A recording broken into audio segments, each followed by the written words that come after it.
Los sueños de la casa de la bruja. Quinta parte. Resultaba imposible conjeturar si alguien había intentado conseguirlo.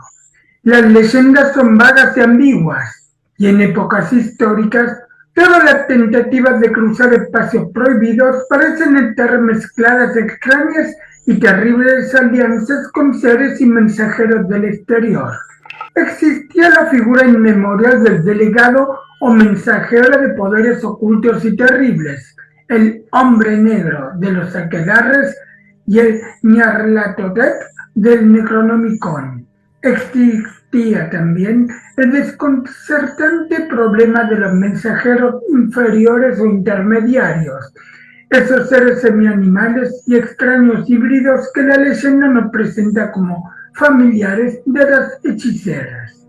Cuando Hillman y Elwood se fueron a acostar, demasiado cansados para continuar hablando, oyeron a Joe Masurewicz entrar tambaleándose en la casa, medio borracho, y se estremecieron al oír los tonos angustiados de sus plegarias. Aquella noche, Hillman volvió a ver la luz violeta. Oyó un sueño rascar y mordisquear al otro lado de la pared, y le pareció que alguien trataba torpemente de abrir la puerta. Y entonces vio a la bruja y al pequeño ser peludo avanzando hacia él por la alfombra. El rostro de la hechicera estaba iluminado por una inhumana exultación, y el pequeño monstruo de colmillos amarillentos dejaba oír su apagada risita burlona mientras señalaba la forma de Elwood, profundamente dormido en el diván del extremo opuesto de la habitación. El temor le paralizó y le impidió gritar. Como en otra ocasión, la horrenda bruja agarró a Hillman por los hombros, lo sacó de la cama de un tirón y lo dejó flotando. De nuevo, una infinidad de abismos rugientes pasaron ante él como un rayo, pero al cabo de unos instantes le pareció encontrarse en un callejón oscuro, fangoso, desconocido y hediondo, con paredes de casas viejas y medio podridas alzándose en torno suyo por todos lados. Delante de él estaba el hombre negro de flotantes vestiduras que había visto en el espacio poblado de picos de su otro sueño, en tanto que la hechicera, más cerca de él, le hacía señales y muecas imperiosas para que se acercara. Brown Jenkins se estaba restregando con una especie de cariño juguetón contra los tobillos del hombre negro, ocultos en gran parte por el barro. A la derecha había una puerta abierta que el hombre negro señaló silenciosamente. La bruja echó a andar sin que se borrase su mueca, arrastrando a Hillman por las mangas del pijama. Subieron una escalera que crujía amenazadoramente y sobre la cual la hechicera parecía proyectar una tenue luz violácea, y finalmente se detuvieron ante una puerta que se abría en un rellano. La hechicera anduvo en el picaporte y abrió la puerta, indicando a Hillman que aguardara y desapareciendo en el interior. El oído sensible del muchacho captó un espeluznante grito ahogado, y pasados unos momentos, la bruja salió de la habitación llevando una pequeña forma inerte que tendió a Hillman como ordenándole que lo cogiera. La vista de este bulto y la expresión de su rostro rompieron el encanto, y aún demasiado aturdido para gritar, se precipitó imprudentemente por la ruidosa escalera hasta llegar al barro de la calle, deteniéndose solo cuando le encontró y le sofocó el hombre negro que allí aguardaba. Poco antes de perder el sentido, oyó la aguda risita del pequeño monstruo de afilados colmillos, semejante a una rata deforme. La mañana del día 29, Hillman se despertó sumido en una vorágine de horror. En el mismo instante en que abrió los ojos, se dio cuenta de que algo horrible había ocurrido, pues se encontraba en su vieja buhardilla de paredes y techo inclinados, tendido sobre la cama deshecha. Le dolía el cuello inexplicablemente, y cuando con un gran esfuerzo se sentó en la cama, vio con espanto que tenía los pies y la parte baja del pijama manchados de barro seco. A pesar de lo nebuloso de sus recuerdos, supo que había estado andando dormido. Elwood debía haber estado demasiado profundamente dormido para oírle detenerle. Vio sobre el suelo confusas pisadas y manchas de barro que, curiosamente, no llegaban hasta la puerta. Cuanto más las miraba, más extrañas le parecían, pues, además de la que reconoció como suyas, había unas marcas más pequeñas, casi redondas, como las que podían haber dejado las patas de una silla o de una mesa, con la salvedad de que la mayoría estaban partidas por la mitad. También había curiosos rastros de barro dejados por ratas que partían de un nuevo agujero de la pared y a él volvían. Un total asombro y el miedo a la locura atormentaban a Hillman cuando se encaminó hasta la puerta tambaleándose y vio que al otro lado no había huellas. Cuanto más recordaba su horrible sueño, más terror sentía, y los lúgubres rezos de Masurewicz, 2 pisos más abajo, acrecentaron su desesperación. Bajó a la habitación de Elwood, le despertó y comenzó a contarle lo sucedido, pero Elwood no podía imaginar lo que había ocurrido. ¿Dónde podía haber estado Hillman? ¿Cómo había regresado a su cuarto sin dejar huellas en el pasillo? ¿Cómo se habían mezclado las manchas de barro con aspecto de huellas de muebles con las suyas en la buhardilla? Eran preguntas que no tenían respuesta. Luego estaban aquellas oscuras marcas lívidas del cuello, como si hubieran tratado de ahorcarle. Se las tocó con las manos, pero vio que no se ajustaban a ellas ni siquiera aproximadamente. Mientras hablaban, entró Rogers para decirle que habían oído un tremendo estrépito en el piso de arriba a altas horas de la noche. No, nadie había subido la escalera después de las 12, aunque poco antes había oído pasos apagados en la buhardilla y también otros que bajaban cautelosamente que habían despertado sus sospechas. Añadió que era una época del año muy mala para Arkham. Sería mejor que Hillman llevara siempre el crucifijo que Joe Masurewicz le había dado. Ni siquiera durante el día se estaba seguro. Después del amanecer se habían oído unos ruidos extraños, especialmente el grito agudo de un niño, rápidamente sofocado.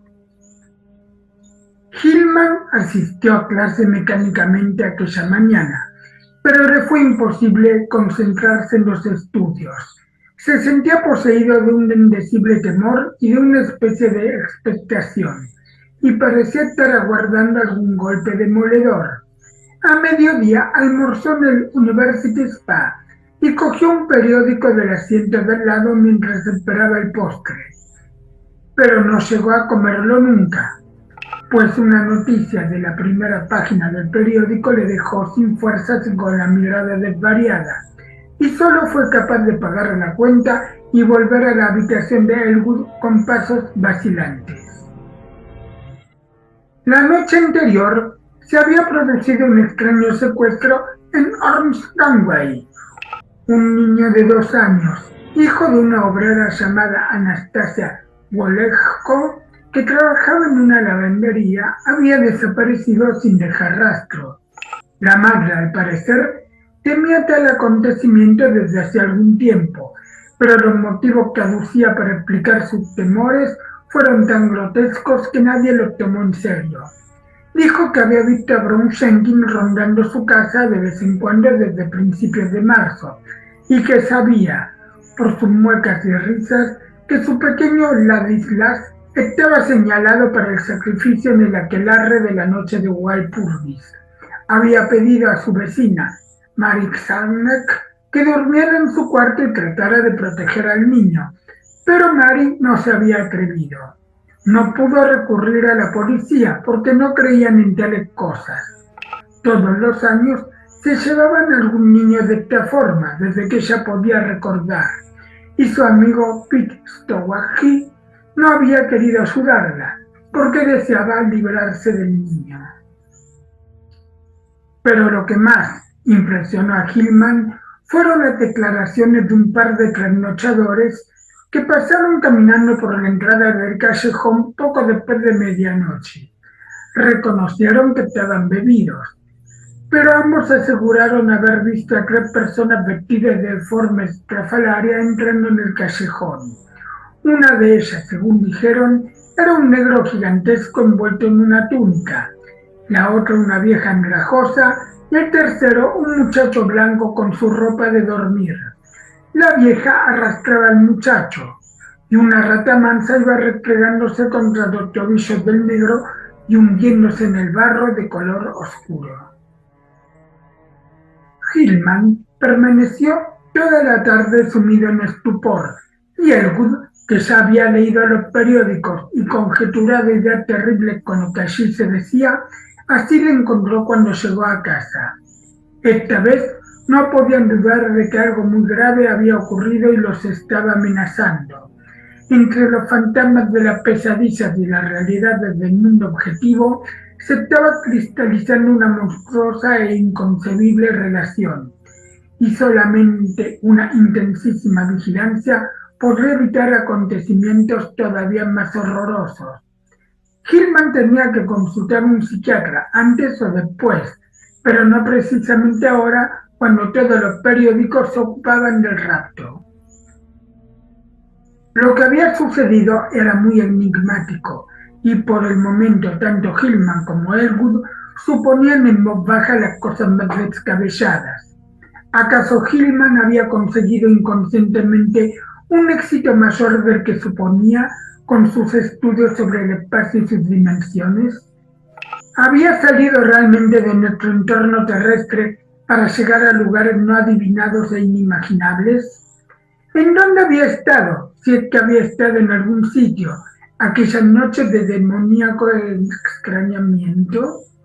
Los abismos en penumbra resonando con sonidos terribles, la loma verde, la terraza abrasadora, la atracción de las estrellas, el negro torbellino final, el hombre negro, el callejón embarrado y la escalera, la vieja bruja y el horror peludo de afilados colmillos, los grupos de burbujas y el pequeño poliedro, el extraño tostado de su piel, la herida de la muñeca, la imagen inexplicada, los pies manchados de barro, las señales en el cuello, las leyendas y temores de los extranjeros supersticiosos.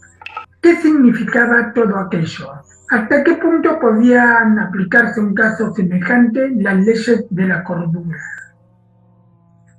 Ninguno de los dos pudo conciliar el sueño aquella noche, pero al día siguiente no fueron a clase y estuvieron dormitando durante horas. Eso fue el 30 de abril. Con el crepúsculo llegaría la diabólica hora del aquelarre, que todos los extranjeros y los viejos supersticiosos temían. Masurewicz regresó a casa a las 6 de la tarde con la noticia de que la gente se susurraba en el molino que el aquelarre tendría lugar en el oscuro barranco al otro lado de Midugel, donde se levanta la antigua piedra blanca, en un paraje extrañamente desprovisto de toda vegetación. Algunos habían informado a la policía aconsejando que buscaran allí al desaparecido niño de la Wolejko, aunque no creían que se hiciera nada.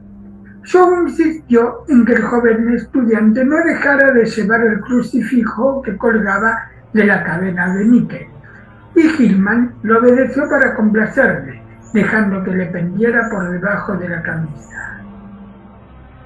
Avanzada la noche, los dos muchachos estaban sentados medio dormidos en sus sillas, arrullados por los rezos del mecánico de telares en el piso de abajo. Hillman escuchaba a la par que cabeceaba, y sus oídos, sobrenaturalmente agudizados, parecían esforzarse en captar algún sutil y temido murmullo casi apagado por los ruidos de la vieja casa. Recuerdos malsanos de cosas leídas en el Necronomicon en el libro negro brotaron en su mente, y se encontró balanceándose, ajustando los movimientos a execrables ritmos supuestamente pertenecientes a la más grotesca ceremonia del aquelarre, cuyo origen se decía se remontaba a un tiempo y a un espacio ajenos a los nuestros. Al cabo se dio cuenta de que estaba tratando de escuchar los infernales cánticos de los celebrantes en el distante y tenebroso valle. ¿Cómo sabía él tanto acerca de la cuestión? ¿Cómo conocía la hora en que Nahab y su acólito iban a aparecer con la rebosante vasija que serviría al gallo y a la cabra negros? Vio que Erwood se había quedado dormido y trató de llamarle para que despertara, pero algo le cerró la garganta. No era dueño de sí mismo. ¿Acaso habría firmado en el libro del hombre negro después de todo? Y entonces, su febril y anormal sentido del oído captó las lejanas notas llegadas en alas del viento. A través de millas de colinas, de prados y de callejones, llegaron hasta él y las reconoció pese a todo. La hoguera ya estaría encendida y los danzarines dispuestos a iniciar el baile. ¿Cómo evitar el marchar hacia allí? ¿En qué red había caído? Las matemáticas, las leyendas, la casa, la vieja Kesia, Bronsenkin, y ahora advirtió que había un agujero recién abierto por las ratas en la pared cerca de su diván. Por encima de los distantes cánticos y de las más cercanas presas de Masurewicz, oyó otro ruido, el sonido de algo que escarbaba furtivamente, pero con decisión, en la pared. Temió que fuera a fallar la luz eléctrica, y entonces vio la colmilluda y barbada carita asomando por el agujero de las ratas, la maldita cara que acabó por darse cuenta de que se parecía sorprendente y burlonamente a la de la hechicera, y oyó el rumor de alguien que andaba en la puerta. Estallaron ante él los abismos oscuros y llenos de gritos, y se sintió inerme en la presa informe de las agrupaciones iridiscentes de burbujas. Ante él corría velozmente el pequeño poliedro caleidoscópico, y en todo el vacío envuelto en turbulencia se percibió un aumento y una aceleración de la vaga configuración tónica que parecía presagiar un clímax indecible e inaguantable. Le pareció saber lo que iba a ocurrir.